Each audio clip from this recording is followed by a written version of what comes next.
جب عقل پر پردہ پڑتا ہے نا تو سب سے پہلے سمجھانے والا برا لگتا ہے۔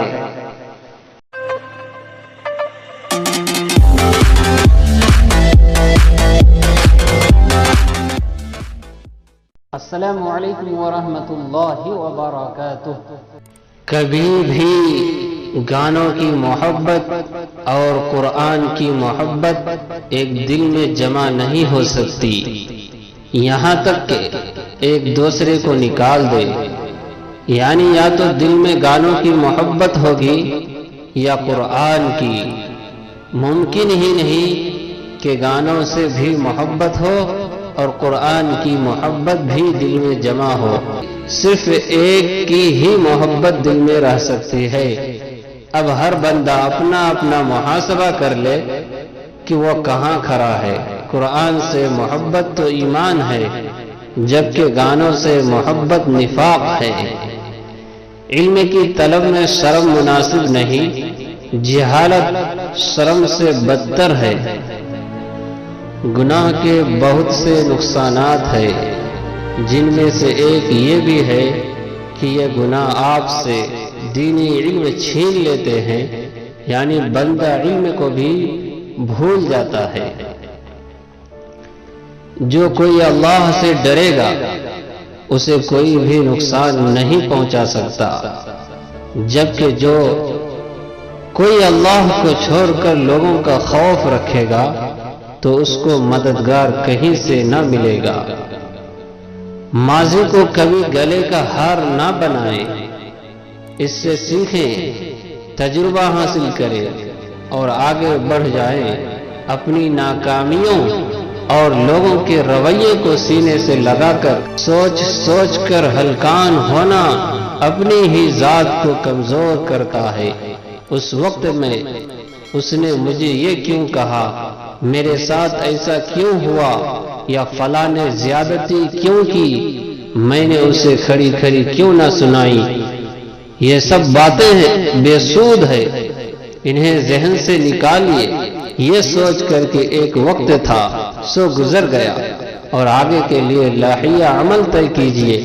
مستقبل کی فکر کرے اور اچھی یادوں اور اچھی باتوں کو لے کر آگے بڑھیں، اس سوچ کے ساتھ کہ ابھی زندگی میں بہت کچھ اچھا ہونے والا ہے۔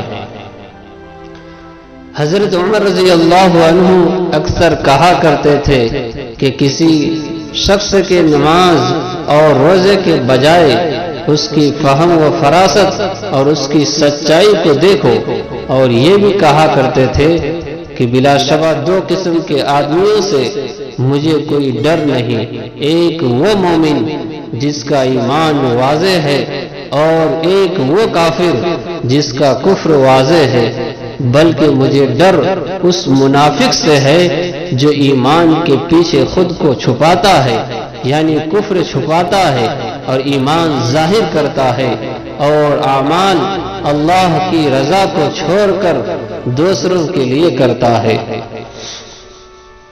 وقت کی تیز رفتاری سکھاتی ہے، بتاتی ہے، دکھاتی ہے، منزل بھی، مسافر بھی، اپنے بھی، پرائے بھی۔ قرآن میں اللہ تعالیٰ فرماتا ہے دنیا کا سامان کچھ ہی دن رہنے والا ہے، اور اس شخص کے لیے آخرت ہر طرح سے بہتر ہے جو اللہ تعالیٰ سے ڈرتا ہو، اور قیامت میں تم پر ذرہ برابر بھی ظلم نہیں کیا جائے گا۔ ہم زندگی میں بہت سارے پلان بناتے ہیں، مگر ہوتا وہی جو قسمت میں لکھا ہوتا ہے۔ جو چیزیں ہماری ہوتی ہے وہ ہمیں ہی ملتی ہے، ان کی حفاظت فرشتے ہمارے لیے کرتے ہیں۔ انسان کو اللہ کی رحمت پر یقین ہونا چاہیے۔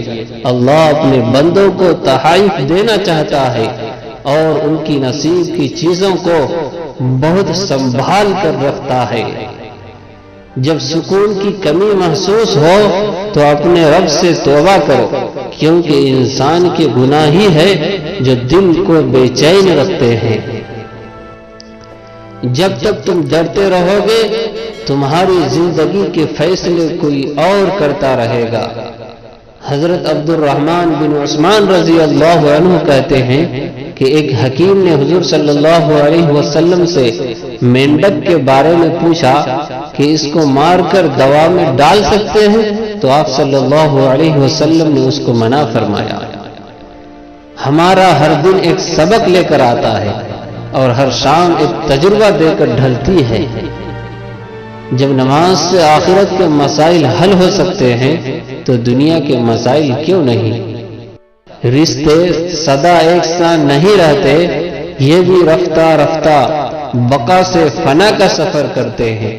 ان میں کبھی سمندر کی طرح جذبات کا طوفان اٹھتا ہے تو کبھی لا تعلقی کا گہرا سکوت چھا جاتا ہے، یہ کبھی شاخ پر کھلے پھول کی طرح مہکتے ہیں تو کبھی پتی پتی ہو کر بکھر جاتے ہیں۔ ہر رشتہ ریت پر لکھی کہانی ہوتا ہے اور کہانیاں بس کہانیاں ہی ہوتی ہے۔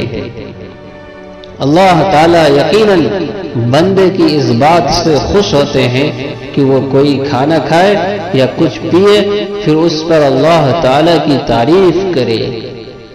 اچھے پھل اور کھانے اپنے ماں باپ کو ان کی زندگی میں کھلانا، ان کے مرنے کے بعد برادری اور رشتہ داروں کو کھلانے سے بہتر ہے۔